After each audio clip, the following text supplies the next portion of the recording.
राम। आप सभी के अंदर विराजमान परमात्मा के पावन चरणों में प्रणाम। राम राम। आनंद श्री सदगुरु सुखराम जी महाराज की 90 वाणी उपदेश का अंग चल रहा है। महाराज उपदेश के अंग के माध्यम से फरमा रहे हैं,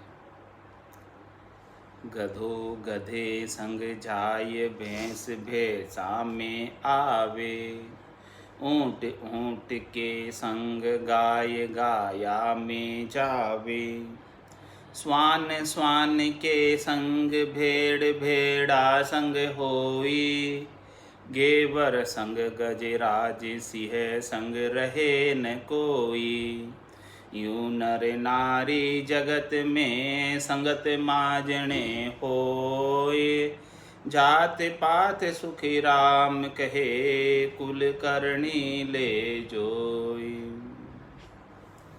महाराज सबका दृष्टांत देकर समझा रहे हैं कि अपने अपनी जाति में सब रहते हैं।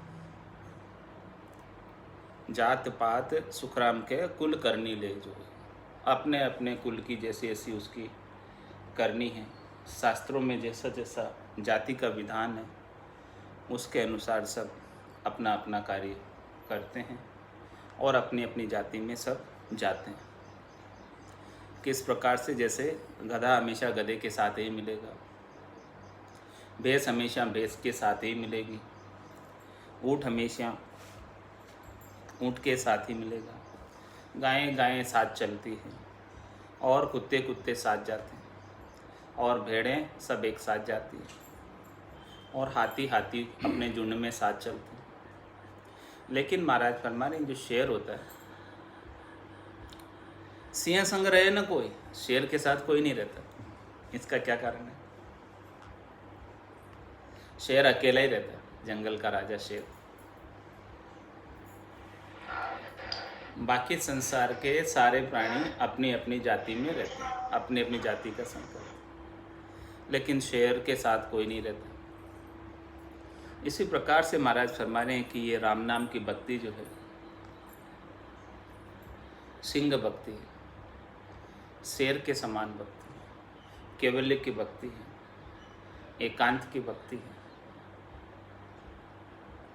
इसके अंदर ज़्यादा भीड़ भाड़ नहीं होती। बाकी अन्य 3 लोकों की फलों की प्राप्ति की करनी और क्रियाओं में तो बहुत सारी भीड़ होती है।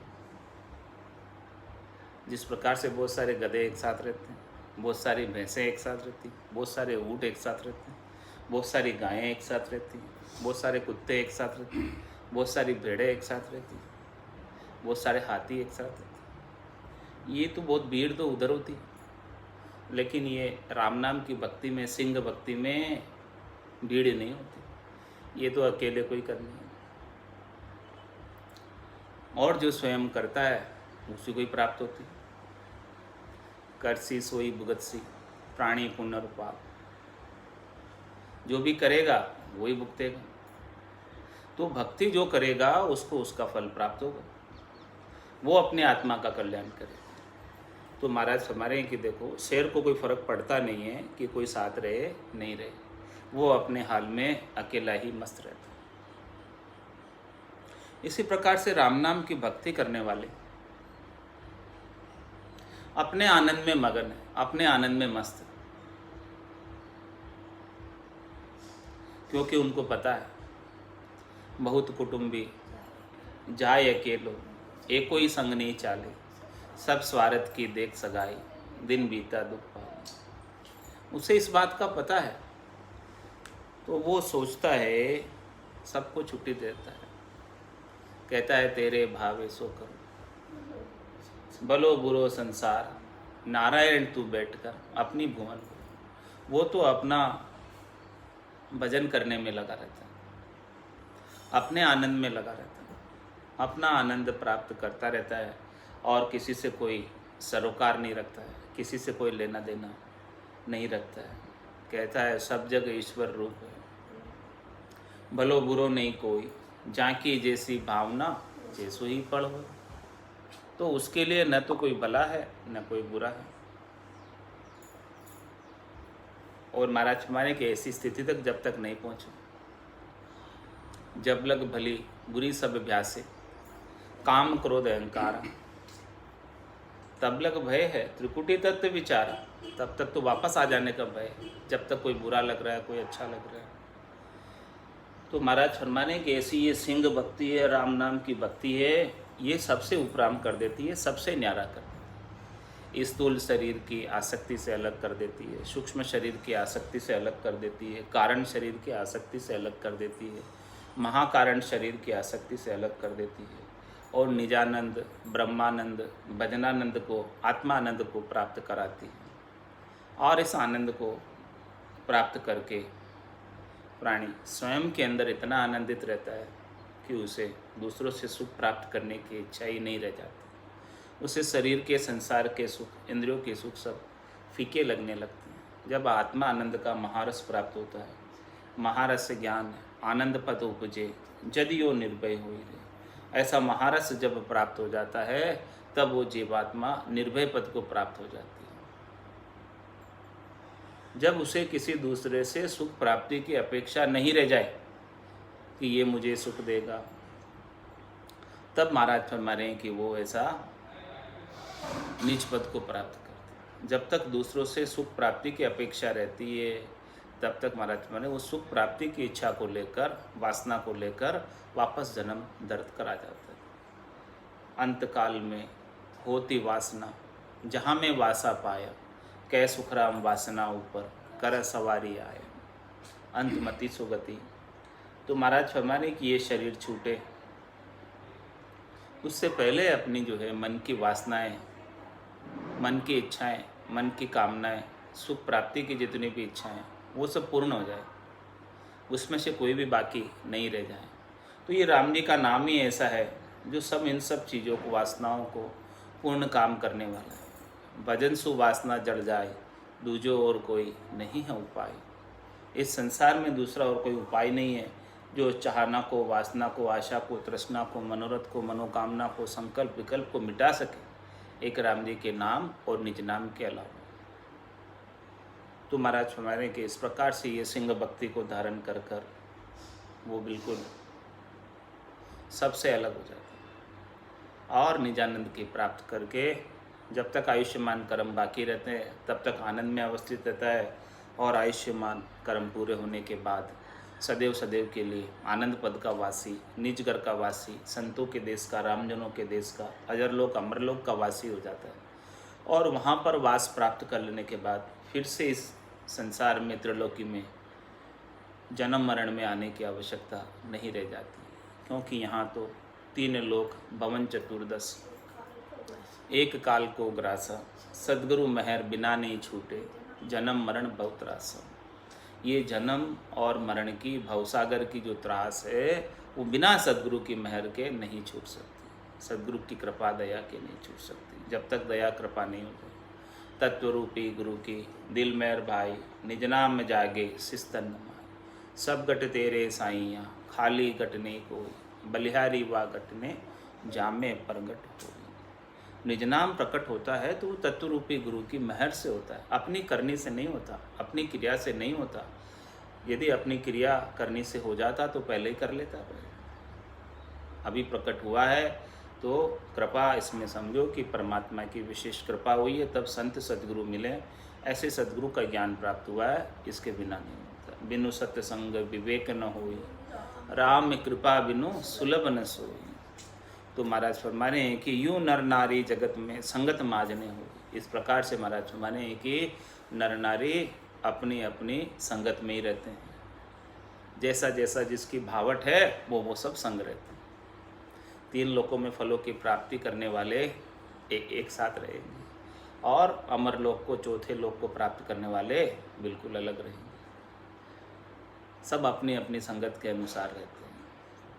और 3 लोक सु भया उदासी, व्यजन अमर लोक का वास। जब तक 3 लोकों में सुख प्राप्ति की इच्छा बनी रहेगी तब तक अमर लोक का वास प्राप्त नहीं हो सकता। तो जैसी जैसी जिनकी संगत है वैसे वैसे उनको फल प्राप्त होता है।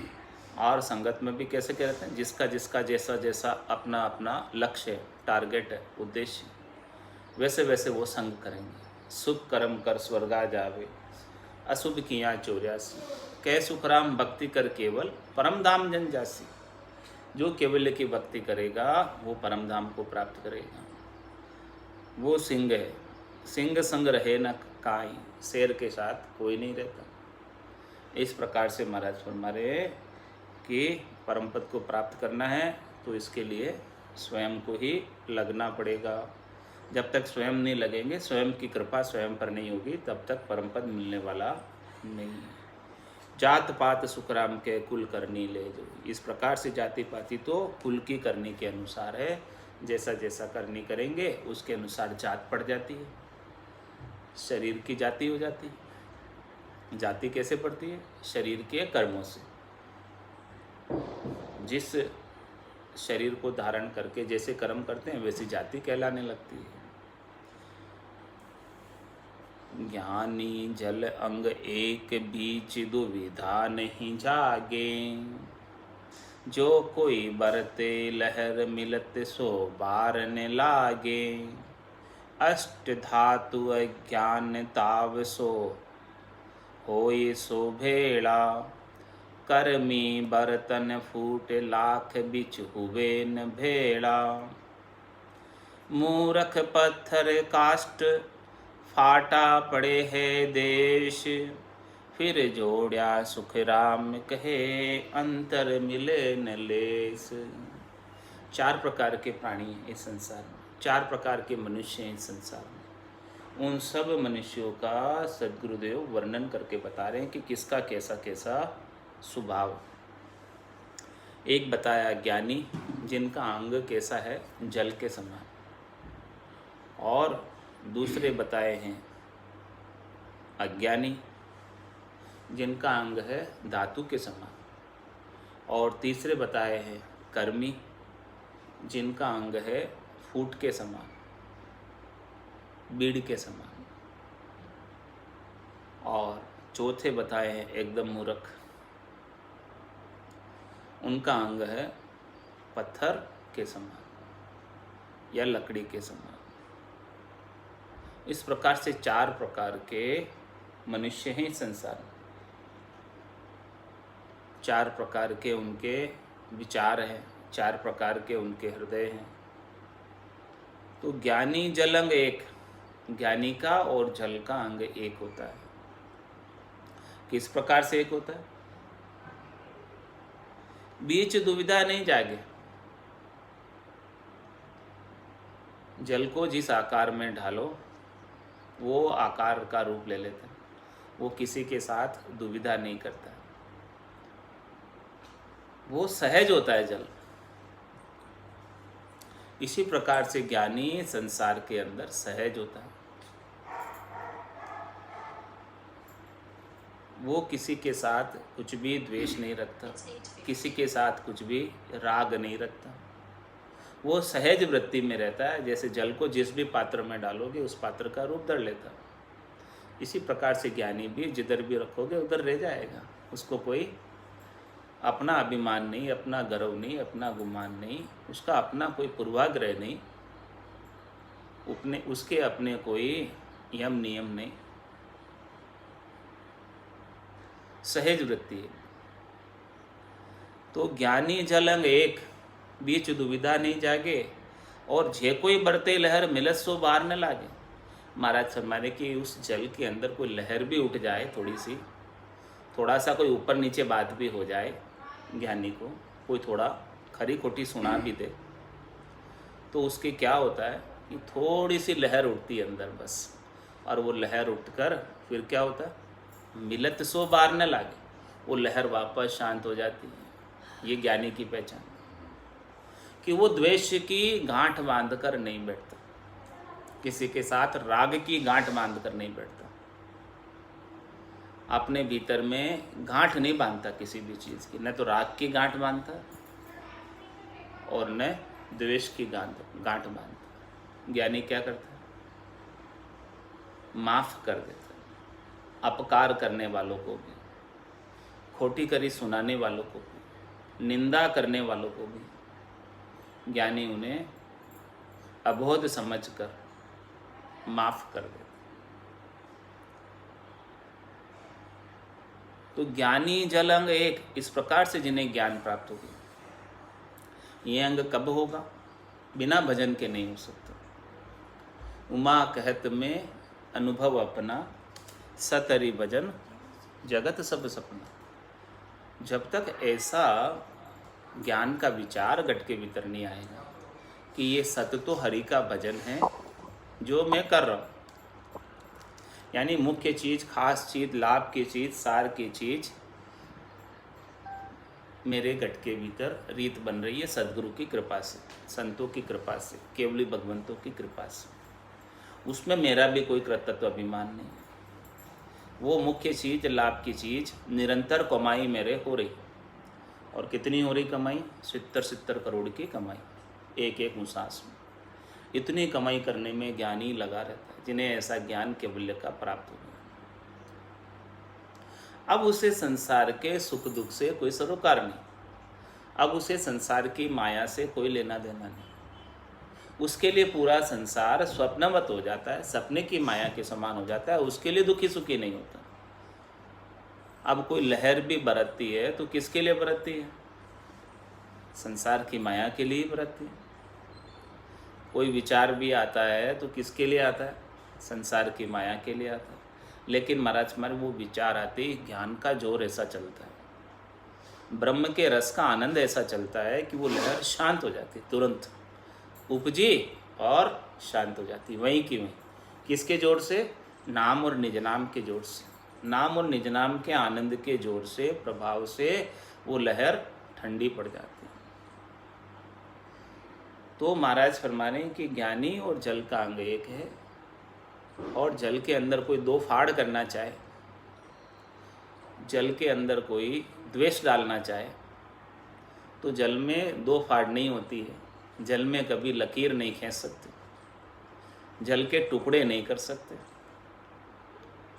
इसी प्रकार से ज्ञानी जो है उसके दो फाड़ नहीं होते, वो किसी के साथ द्वेष रखता ही नहीं है, सबके साथ गुल मिल जाता है, सबके साथ हिल मिल कर रहता है, सबके साथ आनंद में रहता है। कब रह सकता है? जब वो सबके अंदर एक ही परमात्मा के दर्शन करे। ये भक्ति की सर्वोत्तम अवस्था, ये भक्ति की चरम अवस्था है कि उन्हें राम जी के सिवाय दूसरा और कोई दर्शन में ही नहीं आए। ये भक्ति की पराकाष्ठा है, ये पराभक्ति है, ये श्रेष्ठ भक्ति नेकी भक्ति है। यहाँ तक कोई पहुँच जाए तो उसके लिए फिर भेद दृष्टि खत्म हो जाती है, फिर वो किसी में भेद दृष्टि से देखता ही नहीं है। वो ब्रह्म को परसने की दशा है। ब्रह्म परसा की दशा बताऊं, बायर के लक्षण पिछनाऊं, जाके रंक एक ही राव, माया से ती करे न भाव, जाके अंदर ब्रह्म रस बूठा, सकल व्यवहार हो गया झूठा, कनक कामिनी करे न नेहा, छक्या ब्रह्म रस रहे विदेहा, जैसे बूंद मिली सागर में, पकड़ सके क्या कोई कर में। जीव ब्रह्म मिल भया समाना, ब्रह्म मिल्या कर्म करे न आना, ये चहन दर्शा बिना मत कोई छोड़ो ध्यान, राम चरण के राम बिन सभी फोकट गए। ऐसी स्थिति नहीं आ जावे अपनी कि सबके अंदर परमात्मा के दर्शन होने लगे। सिया राम मैं सब जग जानी, करऊं प्रणाम जोरी जुग पानी, मन वो चवर करे मन माही, जहाँ देखूं जहाँ सतगुरु साईं। केवल परमात्मा के सिवाय कोई दूसरा दिखे ही नहीं। कोई मिल भी रहा है उनसे आकर तो उनके अंदर भी परमात्मा के ही दर्शन करें कि देखो स्वयं राम जी पधारे हैं। अब उनके साथ जो है संवाद होगा, राम जी मानकर होगा, परमात्मा मानकर होगा। तो परमात्मा उनसे दूर हो ही नहीं सकते, ऐसी दृष्टि प्राप्त हो जाए। ज्ञानी जलंग एक, बीच दुविधा नहीं जागे, बीच में कोई दुविधा नहीं, सबके अंदर परमात्मा के दर्शन, परमात्मा के सिवाय दूसरा और कोई दिखे ही नहीं। तो महाराज हमारे यही आरती, यही पूजा, राम बिना दर्शे नहीं दूजा। अब तो राम जी के सिवाय दूसरा और कोई दर्शन में आता ही नहीं, देखने में आता ही नहीं। कहीं भी चला गया, इन चरम चक्षुओं से कुछ भी देख रहा है तो उनके भीतर भी राम जी का नूर देख रहा है, राम जी की चेतनता देख रहा है कि देखो इनके भीतर, सबके भीतर राम जी भरपूर भरे हुए हैं। पूर्णाराम सो भरपूर रमी रिया, सबके अंदर पूर्णाराम भरपूर रूप से रमे हुए। राम सर्वज्ञ भरपूर है, व्यापक सभी ठोर, एक सुई की नोक के बराबर जगह भी ऐसे राम जी के बिना खाली नहीं है। ऐसा वो दर्शन करने लग जाए राम जी का और उनकी कृपा का सतत रूप से अनुभव करने लग जाए तो महाराज हमारे हैं कि ज्ञानी जलंग एक, बीच दुविधा नहीं जागे। अब दूसरी दुविधा तो कुछ रही नहीं, अब उनके लिए माया तो रही नहीं, माया का वजूद अस्तित्व तो है ही नहीं। जिस प्रकार से सूर्य है और सूर्य की किरण है, तो सूर्य की किरण तो हो गई माया और सूर्य हो गया ब्रह्म। तो किरण का अस्तित्व वजूद कब तक है? जब तक ब्रह्म है। तो मूल में क्या है? ब्रह्म, परमात्मा। तब उसकी दृष्टि माया पर नहीं रह गई, किरण पर नहीं रह गई, उसकी दृष्टि सूर्य पर हो गई, ब्रह्म पर हो गई। इस प्रकार से उनको अब माया तो दिखाई देती ही नहीं, अब तो बस उन्हें मूल चीज़ जो ब्रह्म है, राम जी है, वही दिखाई देती है। तो ज्ञानी जलंग एक, बीच दुविधा नहीं जागे। अब कोई दुविधा रही नहीं, जब सर्वज्ञ राम जी है, राम जी के सिवाय दूसरा कोई है ही नहीं, तो किसके साथ तो राग करे और किसके साथ द्वेष करे। सारे राग द्वेष मेरी तेरी सब समाप्त हो गए। और ऐसे ज्ञान के बिना मैं मेरी में अवध गमाई, जन्म बदी तो बाता। मैं मेरी में अवध गमाई, जन्म बदी तो बाता, सिमरन सौदा कदे न कीना, यो हीर मुसायो। ऐसा सिमरन का सौदा नहीं करोगे सदगुरु से सौदा लेकर, तब तक महाराज फरमाने कि ये मिनखा दही रूपी हीरे को हाथा कर मसा जाओ। किसमें? मैं मेरे में। ऐसी दृष्टि नहीं आएगी तब, राम रूपता की दृष्टि। तो ज्ञानी जलंग एक, बीच दुविधा नहीं जागे। वही सच्चा ज्ञानी है, वही केवल्य ज्ञानी है, वही तत्व ज्ञानी है, वही आत्म ज्ञानी है, वही ब्रह्म ज्ञानी है, वही सस्वरूप का ज्ञानी है कि जिसके बीच में कोई दुविधा ही नहीं बचे, कोई त्रास ही नहीं बचे, कोई दुख ही नहीं बचे, सब कुछ मिट जाए। ज्ञानी जलंग एक, बीच दुविधा नहीं जागे, जो कोई बरते लहर मिलत सो बार मिला। थोड़ा क्षणिक थोड़ी सी कोई लहर उठ जाए तो ज्ञान के जोर से वो शांत हो जाती है। ज्ञान के प्रभाव से, ब्रह्म ज्ञान के प्रभाव से वो लहर शांत होते देर नहीं लगती, तुरंत ही शांत हो जाती।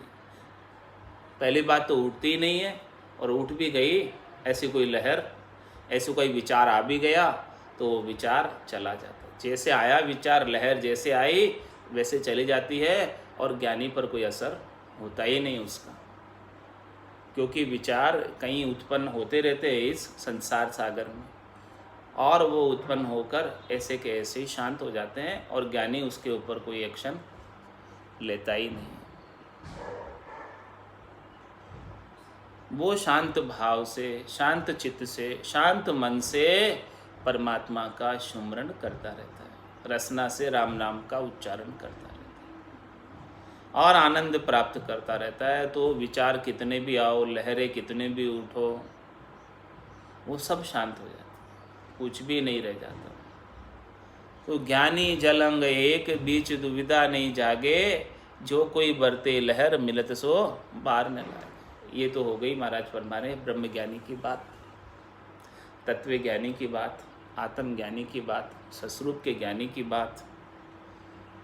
ऐसा अंग उनके गट के भीतर बरतता है, और ये अंग भक्ति की उत्कर्ष अवस्था है, श्रेष्ठ अवस्था है, नीकी अवस्था है, परम अवस्था है, पराभक्ति की अवस्था है, लास्ट अवस्था है, पूर्णता की अवस्था है।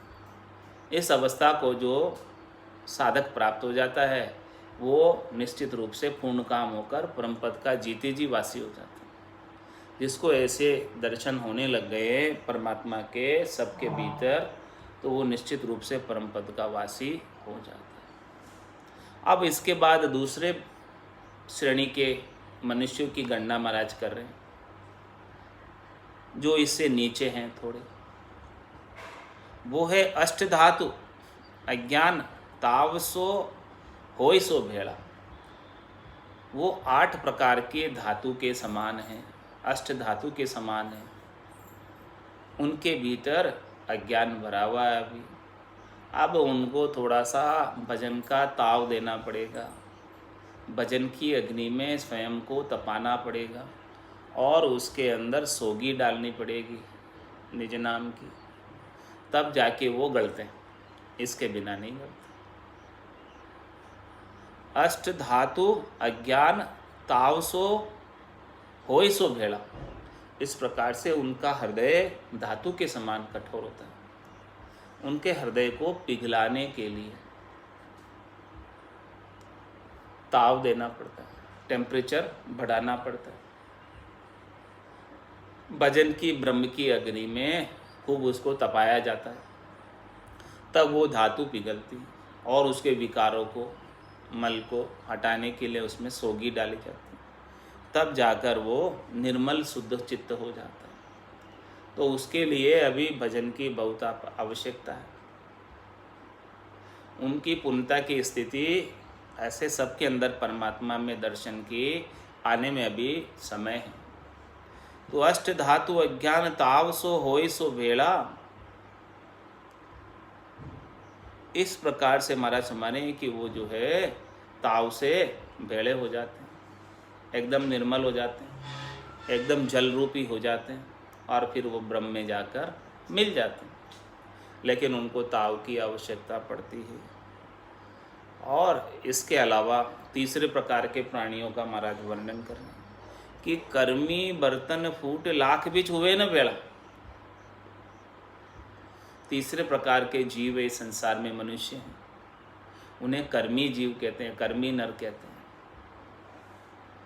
उनको करनी और कर्मों के अंदर ही लगे रहते हैं, वो पाप पुण्य की करनी और क्रिया ही करते रहते हैं, इससे ऊपर उठना ही नहीं चाहते। वो फूट के बर्तन की तरह हैं, बीड़ के बर्तन की तरह हैं। अब उनको जो है कितना भी ताव दो, कितना भी उनको समझाओ, कितना भी उनको ज्ञान दो, कर्मी नर बीतता ही नहीं, उसको लगता ही नहीं। कर्मी बर्तन फूट लाख भी छुए न भेड़ा, कितने ही लाख उपाय करो उनको, वो भेड़े नहीं होते। ऐसे कर्मी नर भी है इस संसार में, ऐसे कर्मी जीव है जिनको कर्मों से बहुत आसक्ति है, कर्मों से बहुत हेत है। वो करनी और क्रिया कर्मों का बंधन नितपत बांधते रहते हैं और नितपत बांधते बांधते करनी और क्रिया के पाप पुण्य को भोगते हैं, तो वो भेड़े नहीं होते हैं। अब चौथे प्रकार के जीवों का, मनुष्यों का वर्णन कर रहे हैं। मूर्ख, एकदम मूर्ख है, जो बिल्कुल नहीं समझते। वो पत्थर काट जो फाटा पड़े है देश, वो पत्थर के समान है और काट के समान है, जिसके अंदर थोड़ा बहुत भी कोई फाटा डाल दे, फाटा यानी उसके अंदर उसका टुकड़ा कर दे, उसको भेद दे, तो फिर जोड़िया सुखराम के अंतर मिले न लेस। उसको कोई जोड़ना चाहे फिर से पत्थर को, तो वापस जुड़ता नहीं है, उसके अंदर अंतर रह जाता है, उसके अंदर डिफरेंस रह जाता है। तो ये चारों प्रकार के मनुष्यों का सद्गुरुदेव ने वर्णन किया। तो जो पूर्णता की स्थिति है वो ज्ञानी है, तो उसके कोई भी बीच में किसी के साथ अंतर नहीं, केश बराबर अंतर भी नहीं। केश बराबर आतरो जैन से राखे कोई, तो या कृपा ना बढ़े, ऐसी कुदरत हो। महाराज फरमाने कि पत्थर के तो बहुत अंतर रह जाता है, पत्थर के हृदय के जीवों के तो बहुत अंतर रह जाता है, और उससे कम रहता है फूट के बर्तन के, उससे कम रहता है अष्ट धातु के। और ज्ञानी तो बिल्कुल निर्मल होता है, बिल्कुल सहज होता है, उसके तो कोई केश बराबर अंतर भी नहीं रह पाता। तो केश बराबर आतरो जेंस राखे कोई, तो या कृपा ना बने, ऐसी कुदरत हो। थोड़ा बहुत भी कोई अंतर रखे सद्गुरु के ज्ञान पर, पूर्ण विश्वास नहीं करे, नैचा नहीं करे, दृढ़ता नहीं करे, प्रतीति नहीं करे, तो महाराज में गुरुपद देश की कृपा उसके ऊपर नहीं होती है और परमात्मा उसे अपने चरणों में स्थान नहीं देते। तो फिर वो 3 लोक के अंदर जाता और आता ही रहता है। 3 लोक का फेरा होई, गाणी बेल फिरे जो सोई, 4 वेद की त्रिगुण माया, 1,84 जीव बंधाया। 84 लाख जीव इसी में बंधे हुए हैं अपने इस प्रकार के स्वभाव की वजह से। तो महाराज माने कि भजन के अग्नि के अंदर ऐसी ताकत है, राम नाम में ऐसी ताकत है कि वो जीव के स्वभाव को भी बदल देती है। जीव का स्वभाव बदलते देर नहीं लगती है यदि राम नाम का संतों की सद्गुरु की कृपा से उसके ऊपर मेहर हो जाए और निज नाम की जागृति हो जाए, तो उसका जो है ऐसा कठोर से कठोर स्वभाव भी बदल जाता है और जीव जो है वो मनुष्य परम पद को प्राप्त हो जाता है।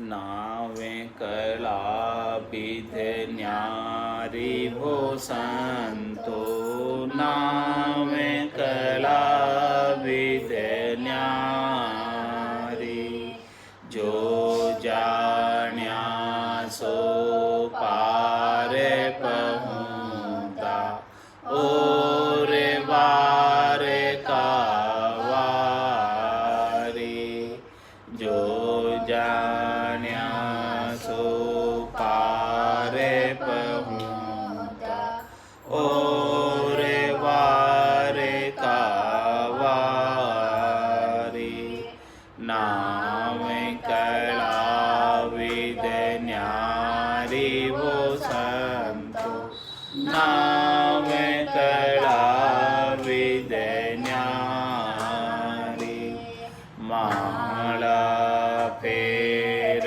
साध बचे मोवा, पिंडा कर कर सेवा, माला फेर साध बचे मोवा, पिंडा कर कर सेवा, अर्थ करे कर ज्ञानी थाका, नेकन पायो बेवा, अर्थ करे कर ज्ञानी थाका, नेकन पायो बेवा, नाम कला विद न्यारी वो संतो, नाम कला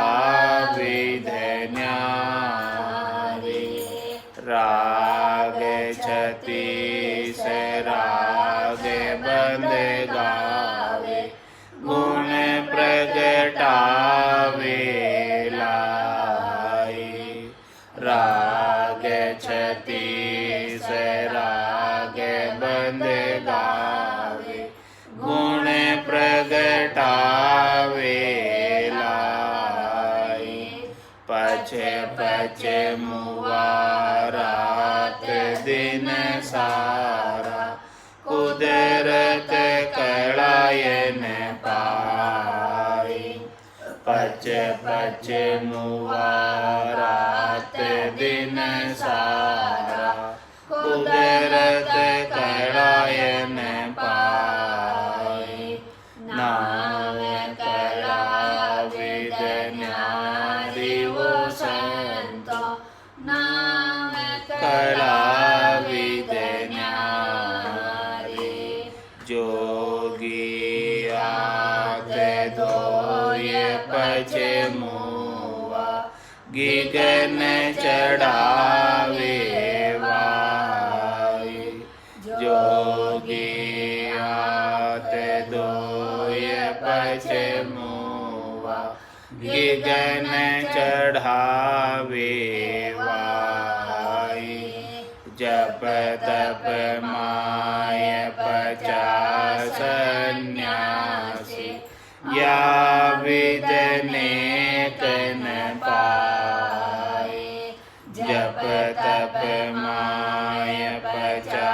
सन्यासे या विद नेक न पाए। नाम कला विद न्यारी वो संतो, नाम कला विद न्यारी। वेद लभेद भेद पछताता, ने अंचर नहीं पायो। वेद लभेद भेद पछताता, ने अंचर नहीं पायो। हद को छाड़ गया बेहद में, तो हिरी तो फिर आयो। हद को छाड़ गयो बेहद में, तो हिरी तो फिर आयो। नाम कला विद न्यारी वो संतो, नाम कला विद न्यारी। आतो कोय न पावे कबहु, नाम पराक्रम भाई। आतो कोय न पावे कबहु, नाम पराक्रम भाई। ओहु सोहु जाप जपो, ये सब पवना माए। ओहु सोहु जाप जपो, ये सब पवना माए। नाम कला विद न्यारी वो संतो, नाम कला विद न्यारी। कै सुख राम महर सतगुरु की, प्रेम उमंग घट आवे। कह सुख राम महर सतगुरु की, प्रेम उमंग घट आवे। येन विद नावन अंचर जागे, उलट आद गर जावे। येन विद नावन अंचर जागे, उलट आद गर जावे। नाम कला विद न्यारी वो संतो, नाम कला विद न्यारी। जो जाना सो पार पहुँचा, और वार का वारी। जो जाना सो पार पहुँचा, और वार का वारी। नाम कला विद न्यारी वो संतो, नाम कला विद न्यारी। बोलो राम सद्गुरु देव जी महाराज ने धन्य हो, धन्य हो। परम दयाल सद्गुरु सुखराम जी महाराज ने धन्य हो, धन्य हो। अनंत श्री सद्गुरु सुखराम जी महाराज के ज्ञान स्वरूप भगवान ने धन्य हो, धन्य। केवली भगवंता ने धन्य हो, धन्य हो। जीवा तारण जहाज ने धन्य हो, धन्य हो। मोक्ष के मालिका ने धन्य हो, धन्य हो। अनंत कोटि संतान ने धन्य हो, धन्य हो। राम सभा में राम राम राम राम सा राम राम सा राम राम सा।